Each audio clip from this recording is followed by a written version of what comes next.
Get ready to unlock a world of savings and rewards.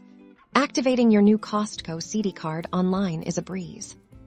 First things first, grab your new Costco Citi card and head over to the official Citi card website. You can usually find the direct activation link in the welcome packet that came with your card, or simply search for Citi card activation online. Once you're on the Citi card login page, you'll need to enter your username and password if you're a first-time user and haven't set up online access yet.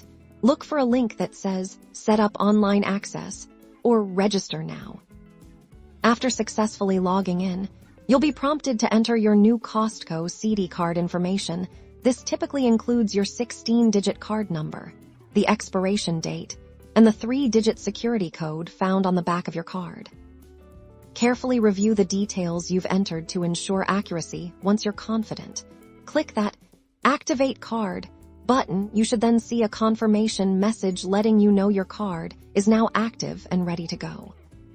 Congratulations! Your new Costco Citi card is officially activated.